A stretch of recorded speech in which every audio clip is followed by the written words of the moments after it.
अस्सलाम वालेकुम मेरे समझदार पाकिस्तानियों। मेरा नाम रेहान तारिक है और आप मेरा यूट्यूब चैनल और फेसबुक पेज देख रहे हैं। करोड़ दरूद आकाए दो जहां नबी मेहरबान मोहम्मद मुस्तफ़ा सल्लल्लाहु अलैहि वसल्लम पर।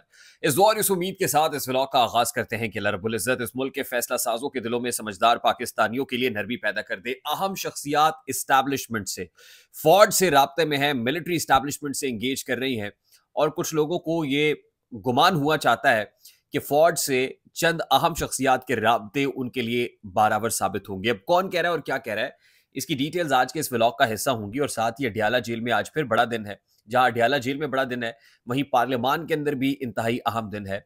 अडियाला जेल में जहां इमरान खान पर पाबंदियां लगाई गई हैं और इमरान खान साहब ने एक बार फिर अपने एक्स हैंडल से ट्वीट की और जाहिर उनकी टीम कर रही होती है, जिसमें उन्होंने अडियाला जेल के अतराफ को मशकूक गाड़ियों की मूवमेंट और मशकूक सरगर्मियों के हवाले से मुतनब्बे किया और ये कहा है कि अगर उनको कुछ हुआ तो जिम्मेदार chief of the army staff जो है लासिम मुनीर और DGISI जनरल नदीम अंजुम होंगे।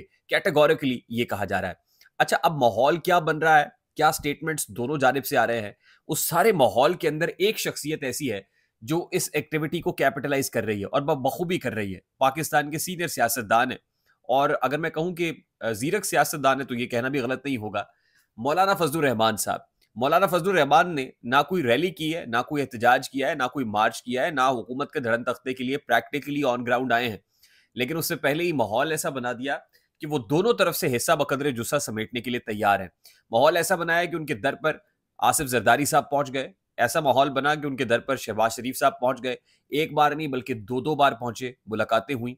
और जरा इस बात का दावा भी कर रहे हैं कि मौलाना फजलुर रहमान वो बातें जो और वो मुतालबात जो पाकिस्तान तहरीक इंसाफ से कर रहे थे, उससे चंद बढ़ाकर मुतालबात उन्होंने हुकूमत से, ये PDM प्लस प्लस से किए हैं।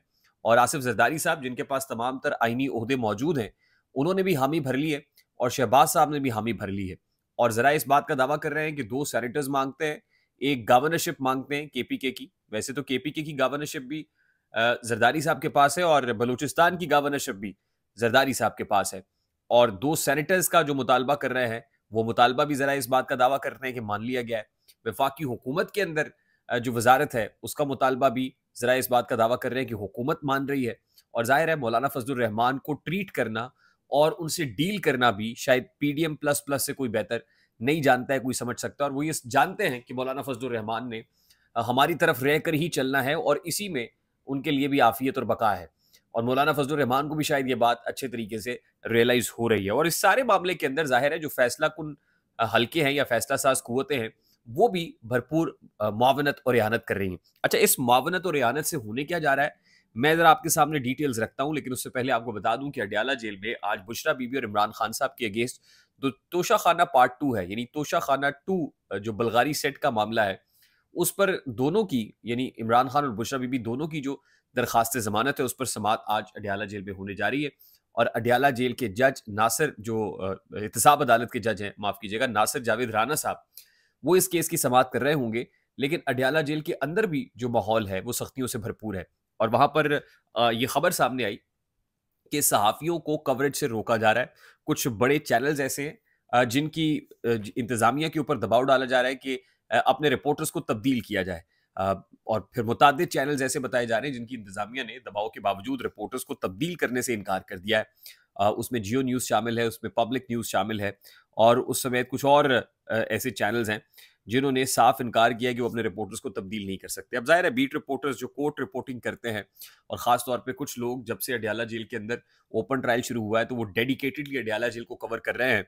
तो उन लोग वो अच्छे तरीके से वहाँ की जो पल्स है, जो पिच रिपोर्ट है, वो भी जानते हैं। उनको तब्दील करने का बुनियादी मकसद ये है कि नए लोग आएँ और नए लोगों को अपने तरीके से डील किया जा सके, जो आगे से आर्ग्यूमेंट कोई ना करे। और मकसद एक ही है कि इमरान खान साहब की जो गुफ्तगू है, डिस्कशन है, उसको पब्लिक में आने से, बाहर आने से रोका जा सके। इससे पहले भी इस तरह की कदगनें लगाई गई, मामला इस्लामाबाद हाई कोर्ट में पहुंचा और जस्टिस मियां गुल हसन औरंगजेब साहब ने ये कहा कि ये जज के ऊपर मुनहसर है कि वो इसको रेगुलेट करे। ट्रायल ओपन है लेकिन रेगुलेट करना जो मुतलका जज है उनकी रिस्पॉन्सिबिलिटी है। आपको याद होगा कि जेल के अंदर दीवारें भी खड़ी की गई, बिलाखिर वो दीवारें हटाई गई। हर तरीके से कोशिश की गई कि सहाफ़ियों से इमरान खान साहब को दूर रखा जाए।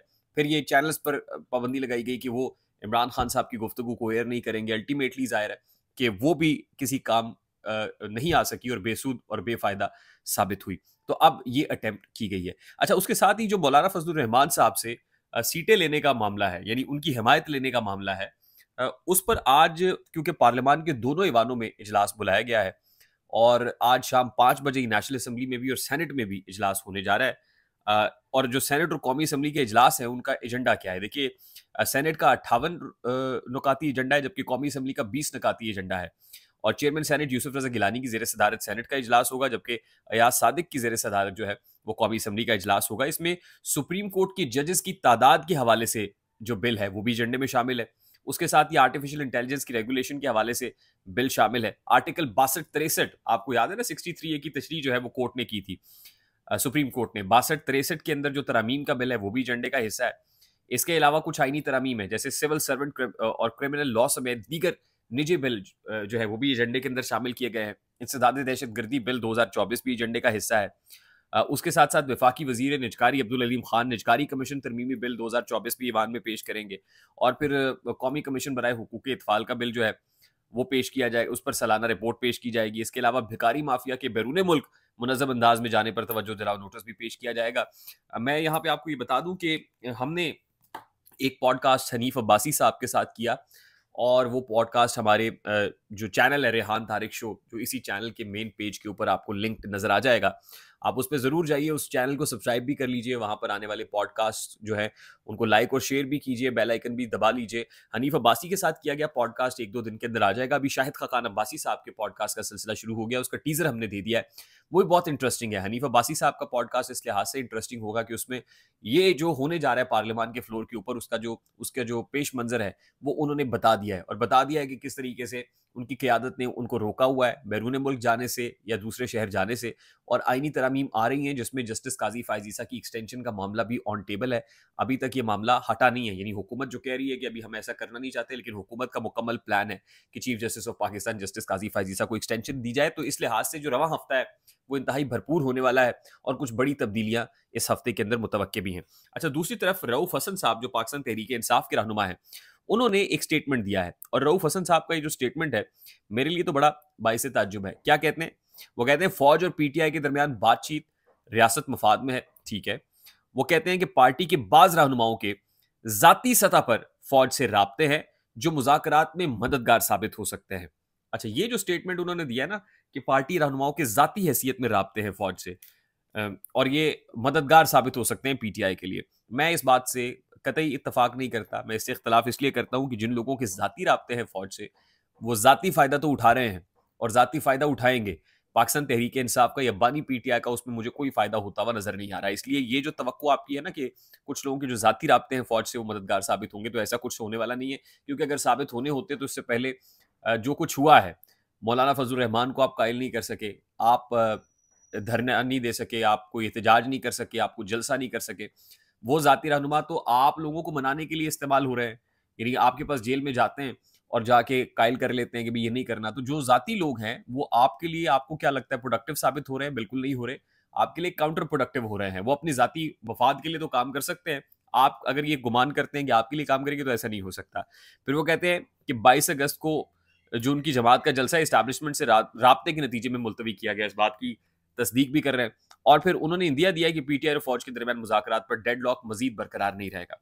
इस तरह की बहुत सारी बातें हमने सुनी हैं, लेकिन मैंने गुज़श्ता रोज़ एक व्लॉग किया था जिसमें पिंडी में एक बड़ी शख्सियत के साथ मुलाकात का हवाला दिया था। अगर आप वो व्लॉग सुन लेंगे ना तो फिर आपको अंदाज़ा हो जाएगा कि इसके किस कदर इम्कानात मौजूद हैं जो रऊफ हसन साहब कह रहे हैं। आई होप मेरी बात आप तक पहुंची होगी। अगर पहुंच जाए तो वीडियो को लाइक और शेयर करना मत भूलिएगा। चैनल पे नए तो चैनल को सब्सक्राइब कर लीजिएगा, बेल आइकन जरूर दबाइएगा। मुझे रेहान तारिक को इजाजत दीजिए, अपना बहुत सारा ख्याल रखिएगा। अस्सलाम वालेकुम।